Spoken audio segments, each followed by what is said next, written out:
so happy to be back in Paris. It's one of my favorite cities in the world. It's very special to me and my wife. So thank you all for joining me today. I want to encourage all of you to keep up with me and interact with me in whatever ways you choose, but of course also through Twitter, and my Twitter handle is right there at the top.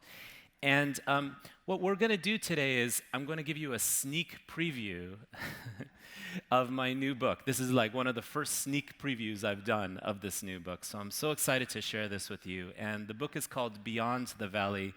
And I'm trying to be pretty ambitious with this book, to put it mildly.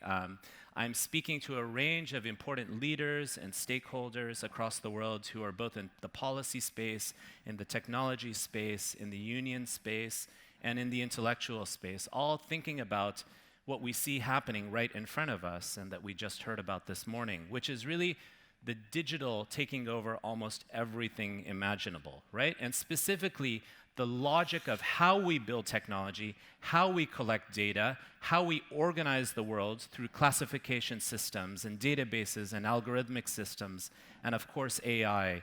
But whose voices matter in this digital world moving forward, particularly, as Antoine just said, when we see an incredibly small percentage of the world, less than 0.1% of the world's population, actively making, producing, and shaping technologies, right? So at the minimum, that's going to create some false positives. So my goal, more than anything, is to restore and push for humanity in technology, humanity in our best image of our diversity as people, our values, our pro-democracy values, and our values in support of economic justice, right? Economic equality. And I'm going to talk about all these issues. And the coolest thing about the book for me is it gave me an opportunity to speak to leading figures. I had a chance to briefly speak to Elizabeth Warren, who might be our next president in the United States. She's doing pretty well right now. I had a chance to speak to Vicente Fox, the former president of Mexico, David Axelrod, who was the chief data person and lead strategist for President Obama back in 2008, Lawrence Lessig, Noam Chomsky even, so many different people. But the book also takes us on an economic, political, and most importantly, global tour of technology, the technologies of today and the technologies of tomorrow. So that's my sneak preview, about to start right now. And that's the cover. So last year, here at UC, I realized it was called UC. I used to call it USI until yesterday, but French people call UC. Jeremy Rifkin addressed the crowd, and he spoke about what he describes as the fourth industrial revolution. This is not a term that is necessarily new to all of you, but I want to kind of unpack it a little bit, right? So automation technologies, which I'll speak about in a little bit, are technologies that are actually part in this demarcation of the third industrial revolution. The key distinction of this so-called fourth industrial revolution as a category is the interconnectedness of things, right? It's smart cities, it's Internet of Things, these sorts of issues. In general, we tend to talk about the fourth industrial revolution in a consumer-facing way, and a global manner, and in a policy-based manner. We also talk about it in terms of energy and renewable energy. But what about the people? How do we think about the fourth industrial revolution in a people-first way, in a people-centered way? Specifically because of two major issues that we see happening right now in relation to new technology. First, and I'm going to just explain these in relation to common expressions that you all hear. The first is, data is the oil of the new economy. So let's unpack that a little bit. What does that mean? It means data can be transacted, but it also means that data can be extracted. And the process of extraction, generally speaking, throughout the history of business and capitalism, is one that tends to privilege some, possibly at the cost of others. So that's point one, data as the oil of the new economy. And the second, again, a bit of a trite expression that we hear pretty often, is if you're not the customer, you are the product. I was waiting for everyone. I'll say it anyway, right? And so what does that mean? Well, we talk about free services online, right? Like Facebook, WhatsApp, etc., right? They're free, and they're free in terms of like feeling free, but there's something transacting underneath the digital footprints of it all, right? And that's us being the product that is, generally speaking, monetized by a third party that happens to be in certain cases, the wealthiest companies in the history of our world. Okay, so with that introduction, I want to speak to you about what has happened, right? And I showed this recently in a massive sort of transformation that we see occurring, right? So the internet is amazing. We're all using the internet. Of course, mobile devices made the internet go onto steroids, right? But what happened is as the amount of information exponentialized on the internet, we had to turn to third parties to help us, to help facilitate our transactions, right? The internet as a peer-to-peer technology, fair enough. But who's in the middle there, right? When I'm renting out my apartment to Antoine, that didn't really happen, but I'm making it up, we both do that through Airbnb. And in the process, Airbnb, without hiring almost anyone and owning almost nothing, has managed to become an extremely wealthy and lucrative company. And that's very interesting to think about in relation to companies like Uber, for example, right? So Uber brands itself. If you ever pay for an Uber, you'll look and it will say Uber Technologies, not Uber Taxi Company, right? Uber Technologies. So by branding oneself as a technology company, and that's great for consumers, don't get me wrong, efficiency and so on, right? But by branding oneself as a technology company, you are able to get into the middle of almost everything. You can become a flexible infrastructure for intermediation and for connection between folks. That's fine, right? That's fine, except the problem is there are people, and we are not just consumers, right? We're also workers, and we're also people who are dependent on certain sorts of ideas of how to live, right? A social contract, if you will. That's the term that Elizabeth Warren used when I asked her about these themes, right? And what we see happening with these companies is, and I'll speak primarily about the United States, is what we call the fishering of work, like the fisher. Traditional notions of work have been fissured. They've been split apart, right? And what we see happening with that is many people are working gig jobs, right? Part-timization, one of my colleagues called it. And with those forms of work, no longer do we have necessarily wage floors, collective bargaining, benefits, healthcare, and so on. So the goal, of course, for a business is to cut costs and increase revenues, and therefore profits, right? Which is positively correlated to valuation, or the acquisition of data, which is correlated to strong forms of valuation. But in the process, the social contract of all of us as humans, the 99% of us, if you will, might be lost. And I'm not trying to blame anyone here. I'm just pointing out that we are at a moment of profound transition, an inflection point, if you will. We're at a point where we all can decide what kind of digital future we want. We can have the efficiency, but we can also have the security. Otherwise, we're in a little bit of a Hunger Games kind of situation here. All right. Just want to provoke you a little bit.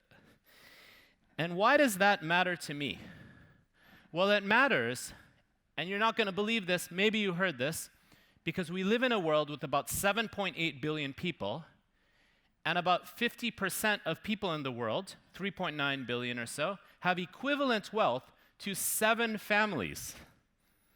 And in the United States, it's no better.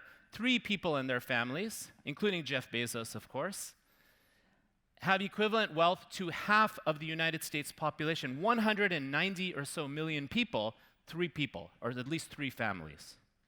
So why is that important? Because if you look at the macroeconomic statistics, you can see that in relation to the efficiency of the digital economy and the digital platforms and the digital intermediaries that I've talked about briefly here, there's a massive transfer of wealth. And this is not created because of technology. Technology is wonderful. And it's not even the fault, I would say, of these tech companies, but they are catalysts for transitions and transformations we see happening in terms of a massive transfer of wealth that we really got to get this right? Otherwise, even in theory, for those who are the big tech companies or big capitalists, they're not going to have enough people to buy their products, right? Let's think about it at least that way as a thought experiment. And the reason why this is important is in the United States right now, and this is not caused by technology, but technology is an amplifier, a catalyst of these transformations. This is the first generation, the younger generation in the United States, the first time in the history of the United States where the younger generation, if you adjust for inflation, you adjust for expenses, is actually poorer than its parents' generation.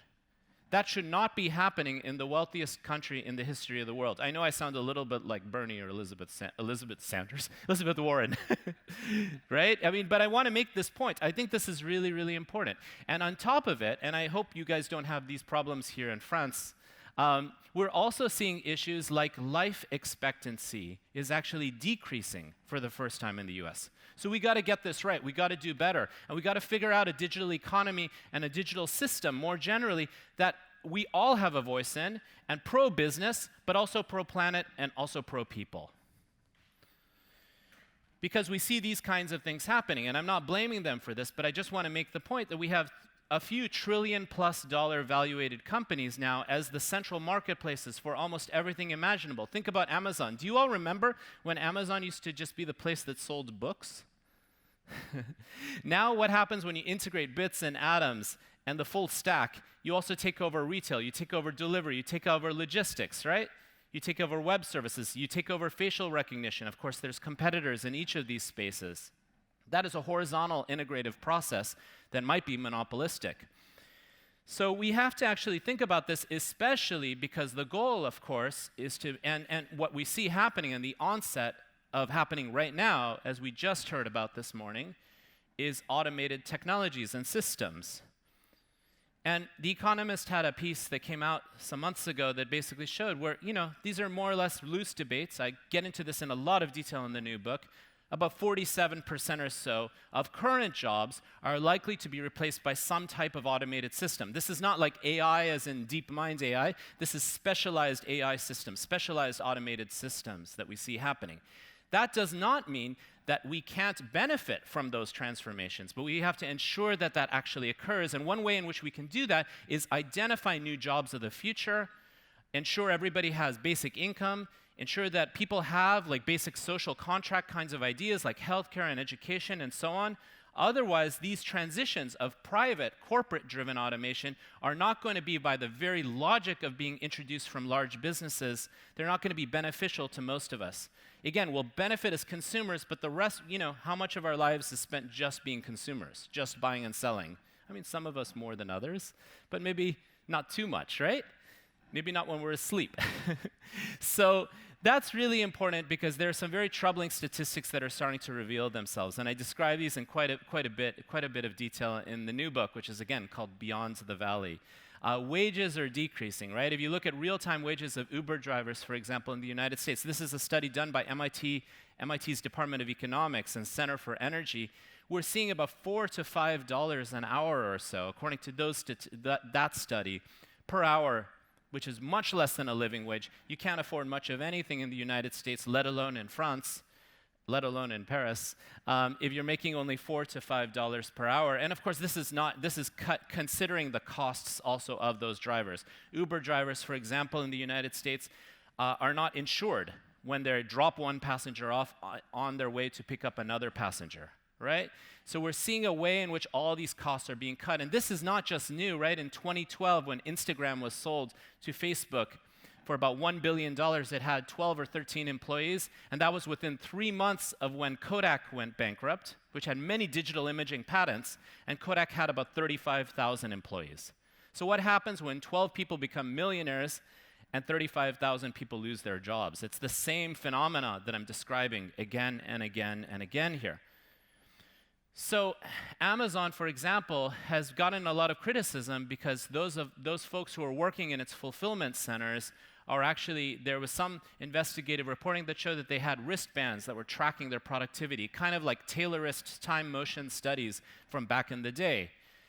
And that's fair enough. That might seem very invasive or surveillance-based, but let's actually talk about why this tracking might be occurring. Because the possibility is, and a lot of folks I spoke to for this book made this point, including high-level tech executives off the record told me that this is data grab. This is data being gathered to potentially incubate new automated forms of labor, right? So you can actually see the gig laborer as an intermediate stage onto a robot, onto an automated system. And maybe that's partly why Uber is valuated so much, because of the incredible data it has, not in its current form, but as potentially a new industry, its new introduction of automated vehicles, for example. So the book also looks at the internet on a global level, right? And I've kind of told you some of the sad stories or critical stories, but we're going to open this up a little bit. But it's going to take a little bit. I have to do a little more criticism here. So the book makes the point that the internet is, we think of it the internet as the cloud or what have you, information superhighway, or we used to call it an ocean, like that we surfing the web. People don't really use these terms anymore. But the internet is also a set of material infrastructures, right? Fiber optic cables that are underneath the ocean surface, as well as satellite, right? Those are the two major modes, backhaul links by which people get access to the global internet.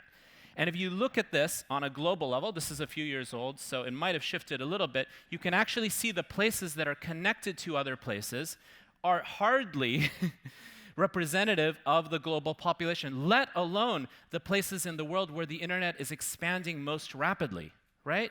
The fastest growing continent in the world, the quickest uptick of internet usage, the fastest growing internet access in the world, and the youngest continent in the world is Africa, right? It's where the internet is expanding. But look at Africa in terms of the infrastructures of the internet itself, right? You can see very few cables connecting Africa, and those that do dominantly tend to connect Africa with the continents of the global north. And only one major cable you see connecting the west coast of Africa with Brazil over here, right? And this is really important. It's not just some thought experiment. And my field work and a large part of the book explores the internet in Africa. Like, what are people doing with the internet? How are people innovating from the grassroots up with the internet? How is Facebook and Google and other big tech companies investing in the continent? They're setting up AI labs and things like that, right? So that was a really fun part of the book. But also what we can look at here with the African experience of the internet is places that actually have that material connection to the internet. For example, in Kenya, are booming economically. Connectivity matters, but the right kind of connectivity matters. There are fiber optic cable landing points in Mombasa, for example, which is one of the biggest ports in Africa. But the fact that it has those landing points means there's all sorts of internet economies emerging through that connectivity, and they're emerging in bottom-up ways, and they're providing a great amount of value to their employees and to their customers and to the larger environment. It's allowing this place to boom. For example, you never would have known that mobile internet speeds in many parts of Kenya are actually as fast, if not faster, than in the United States. Again, I won't speak about France here. So it's a very interesting story we're telling, right? The global story of the internet does not start and end with my criticism of tech companies necessarily, right? It's a much more global story, right? We have about 6 billion or so users of the internet in different forms, especially through mobile phones. And all of that matters, okay, because we have to understand the reason why the book is called Beyond the Valley is partly literal, but it's partly metaphorical, right? The enclosure of voice, right? The valleying of voice, right? The limited numbers of voices that drive technologies that circulate and are monetized with billions of people. And the reason why that's important is there's another valley, if you will. And China's not actually a valley, of course. But there's another valley also shaping the global technology revolution. We should never forget about it. And that's, of course, China. And some people are astonished when I show examples like this, that Tencent, which makes WeChat. How many of you know WeChat? Some of you, right? A lot of people. Great. Integrated platforms, very similar to what Facebook just announced in terms of integrating micropayment and payment systems through a cryptocurrency, right? WeChat's been doing stuff like this, not with cryptocurrencies, but with payment systems. It's an integrated platform. But also, Tencent, the Chinese company that introduced WeChat, is also worth more than Facebook, at least as of this time in 2018, because of its control of the global gaming market as well. So you have to understand the logics of the places and the economies, and of course the cultures, and the politics of the places that create global technology, influence those technologies even when they circulate thousands of miles away. And as a very simple point, you can consider the New Silk Road initiative, right? And this is very connected to this fourth industrial revolution idea. And this is the New Silk Road initiative announced by Xi Jinping, right, just recently. And in that model, it's about a global model of thinking about technology, which involves automated systems, AI systems, renewable energy, thankfully, and also really trying to globalize the world in terms of extraction and access of supplies. One thing you see, and many of you who've been to the continent of Africa, including in West Africa. I've been in Francophone Africa, in Mali, for example. You see Chinese-owned mines, Chinese-owned infrastructure that are transactional, and a lot of this is built upon powering this new Silk Road, which is also called One Belt, One Road initiative. So I want to make the point that there are dominant forces shaping technologies that we take for granted as somehow democratizing in some implicit sense, but it may not be necessarily that case. So what do we do about it? Well, we have to start by correcting the very problematic biases that we see occurring with AI systems. How many of you remember this story? This was Microsoft's Twitter AI chatbot. It was called Tay Tweets, and very quickly it started hashtagging MAGA, Make America Great Again, and it started retweeting some of President Trump's tweets. It said that it supported genocide. It said it was xenophobic. It showed racist and misogynist qualities to it. Why did that happen? Well, I'm not saying that every AI system follows this, but I'm using it as an example to make a clear point. We have to be very thoughtful when we build AI systems of who is building and designing those systems, right? If I build a technology, and I'm a former software engineer, I build it based on who I am, right? Like I see the world a certain way. Of course I'm biased. It doesn't make me a bad person. And many engineers, like myself, have similar ways of seeing the world. So who we are shapes the technologies we build, including learning technologies. That's point one. Point two is we build learning technologies, so we train those technologies on data sets, right? They learn from these data sets. But what are those data sets we expose them to? Do they represent the unequal world as it is, or do they represent, or should they not represent the world we aspire toward? And third point is the invisibility of AI systems, not in this case, but in general. We're embedding AI systems in infrastructures, IoT systems, smart cities. We're embedding them in the United States in our court system, even our police system. And people don't even know they're interacting with AI technologies because they're informing police decisions or courtroom decisions. That is very problematic. I spoke about some of this last year here. So the invisibility, the absence of governments, the absence of inclusivity, all of that is opportunities for innovation. That's what innovation is. Doing more with less, thinking creatively, thinking in a way that's inspired by our values and our ethics, our collective humanism. Other examples of this. One technology created this is just a simple one, created in St. Petersburg, turned President Obama, our quite handsome former president, turned his face a little more white and a little younger, right? Again, learning from these socially constructed concepts of beauty. Some of us might say, okay, younger's fine, but what about whiter? Is that what the world we want with AI systems? And this is very important because we're building facial recognition systems. We being almost every tech company, they're competing on these issues. And this is a big issue because my colleague Joy Bolawani, for example, from MIT, has made the point that every one of these systems, including, notice, a Chinese facial recognition system. This is a cool poem that she did called AI, Ain't I a Woman? And what she found in this example, in her research, is that Serena Williams, right? Our great French Open champion, right? Serena Williams, Michelle Obama, Oprah, these great black women, great, icons, every one of them misidentified as male in every one of these systems. Again, why does it happen? It's not because the people are bad, the engineers are bad. Maybe it's not even about the companies. It's about an opportunity to change this that I just spoke about. This is also important. I put this up, I remember, on Twitter and Facebook, and a bunch of my friends started laughing because I have to tell you honestly, our Congress is not particularly popular in the United States, to put it mildly. The problem is, okay, 28 people in Congress were misidentified as criminals through cross-referencing the facial recognition technologies with mugshot databases, right? The problem is that number, that percentage was much higher for black and brown people. Great. So we got to do something about this, right? And we even see that, and this is what I mean by embedded AI systems, in automated technologies, right? Technologies that might replace work. We understand that automated technologies are going to possibly replace existing jobs like taxi driving, logistics, other forms of service, but also sort of white-collar jobs, if you will, like human resources work, right? And so this is research that was published in the journal Science that The Guardian and many other outlets reported on using a text mining algorithm called word embedding. And what it basically did is scan CVs that were more or less equivalent and made decisions which people will we interview and which people will we not. I'm kind of simplifying this a little bit.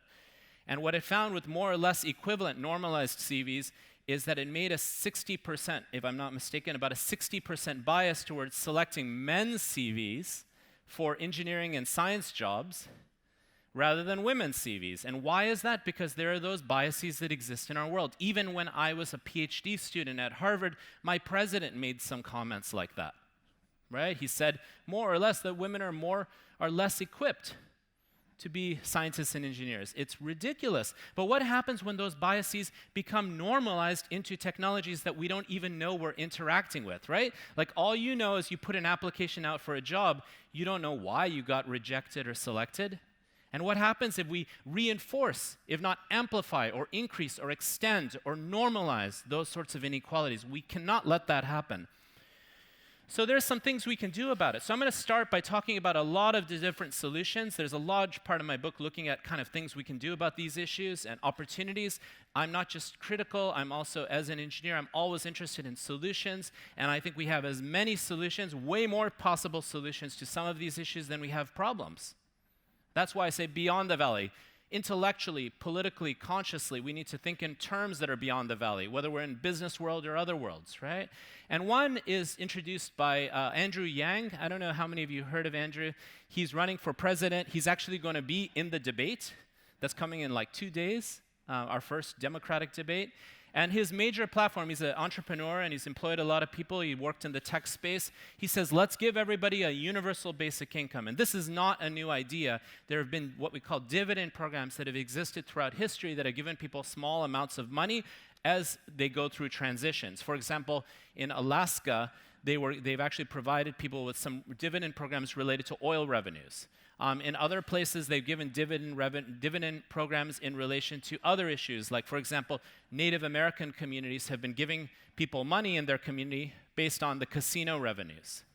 And the research is pretty incredible. It shows that giving people a little more money, actually, they tend to invest that money in ways that better support the developmental standards of their own families and themselves. So it's actually very reassuring. So this is just one model of many. But is it kind of like just giving money on a system that has all these flaws, or can we actually more deeply engage with these systems to think about values of equity, values of humanity? So I want to give you some other examples of this. This is Michael Tubbs, who's been exploring these issues, mentored by Obama, formerly endorsed by Oprah, the youngest mayor in America of a city 100,000. I knew him a little bit, I interviewed him for the book, and he's actually applying the universal basic income idea with Chris Hughes' support from former Facebook executive in Stockton, California, which used to have the highest murder capital in the United States. And he's actually studying what does this do to his population, giving some basic dividends, universal basic income ideas. But another idea, and these are ideas that are being explored by McKinsey, by Bain, you know, like everybody, and Brookings Institute as well in the United States. Think tanks are thinking about other ideas, right, like worker benefits, right? And this is an interesting idea. Portable benefits, right? So if I work 10 hours for TaskRabbit, 20 hours for Uber, maybe 20 hours gigging in some other job, can they not all share in my benefits? There might be ways in which we can think about benefits, giving people the basic needs as being humans in a gig economy, in a context of the fishering of work, if you will. And I discuss this in quite a bit of detail, look at the history of these issues and what is possible and how we can make these things happen, how we even lobby to make these things happen with these companies moving forward. Another, and you know, this is something that's happened a lot in the United States. If you work as a temp worker or a gig worker, right, without the kind of full-time contracts, you are called an independent contractor. And independent contractors can't collectively bargain. They can't unionize. They can't come together. So I talk to a lot of people in the union world and in the organizing world about the future of work, really, and the future of collective bargaining to ensure that workers have a seat at the table. And one interesting example that's happening right now is a lot of Uber workers, Uber drivers, alongside with taxi drivers in the United States, are all coming together to create a guild. They can't technically form a union, but they're creating a guild. And as a guild, they've been able to get some basic things like that you wouldn't even believe, like just having a bathroom at the airport that they can stop at and use. But that took a fight. And this is what it has to be. This is one of the other ways we can think about. We can think about the mobilizing labor to actually ensure that things are balanced in the digital world. One of my favorite ideas also is to think about worker reskilling. And this is an idea that's being explored in Sweden, but it's also an idea being explored by AT&T, one of our big American companies. And what that means is, let's think about the jobs that are going to be replaced, and we see these human beings who work for us right now, and let's also think about jobs of the future. For example, jobs where engineers and society can be interfaced with people in the middle, right? People like myself who are thinking about these issues concurrently. Right? Like translators in a sense, right? And so what we see happening here is worker reskilling. And the example of this is a very interesting one. It's basically thinking about how people who might lose their jobs can actually work with robots, work with automated systems, and have better forms of employment, more secure forms of employment, and maybe safer. So in the Swedish example, it was with miners. But what happens when the miner becomes someone who just operates the robot that does the mining? That's a great idea, right? So we can think about jobs creatively in this way as well. And here's the most provocative of them all, in a sense, is a classical one, right? It's the idea of the cooperative or the collective. What about giving people equity in these digital businesses? And that is not something that is new. That has existed throughout history. Even some big American companies have this facet to them. And this is an idea that my colleague Nathan Schneider has been playing with. A lot of people have been thinking about what we call the platform cooperative. I can talk to you more about that later.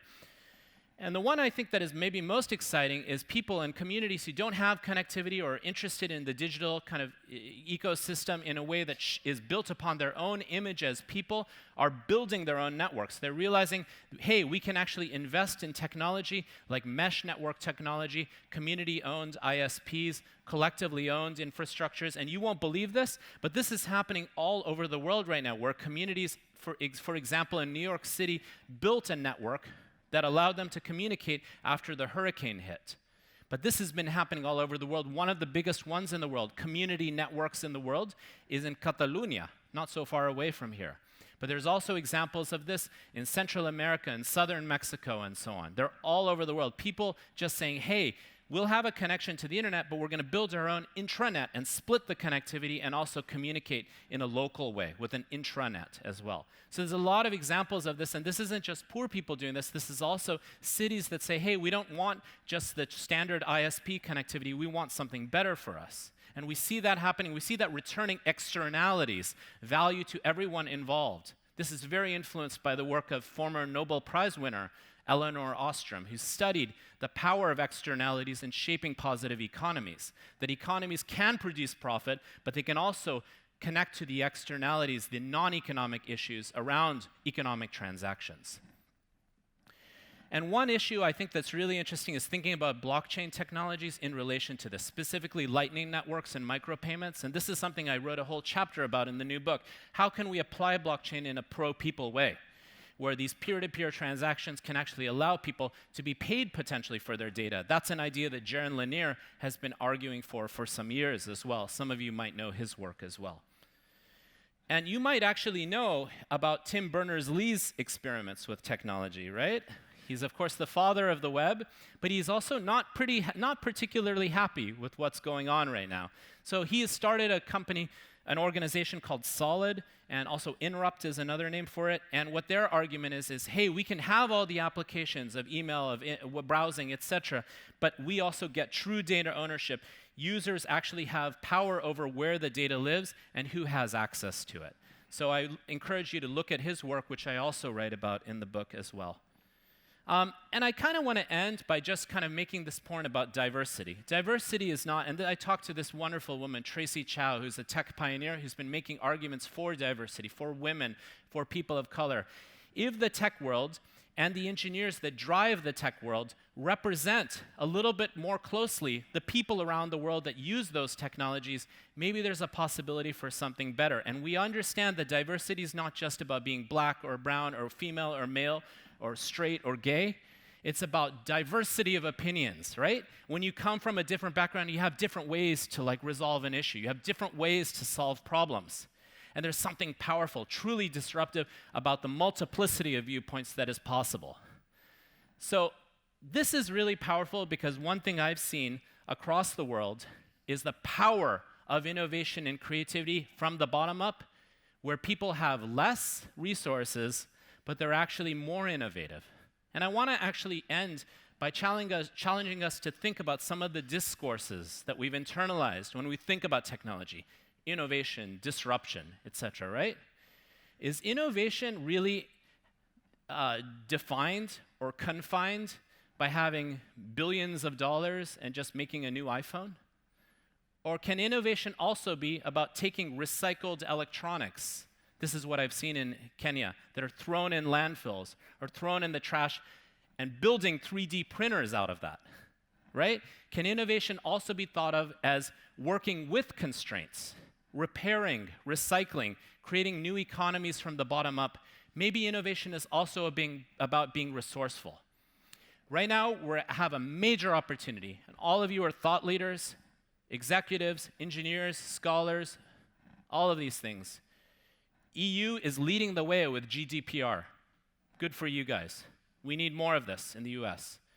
You all have an opportunity to innovate in a way that is really important, that ensures that your customers, but also your planet and your people, are able to benefit from the technologies that are making you and your co-workers a lot of money. We have to ensure and lead the way forward. I think there's a great opportunity right now, because there's a lot of anxiety around where we're going with technology, to actually get this right. And to get it right, we have a lot of different possible solutions in front of us. It's time for us to think in terms beyond the valley.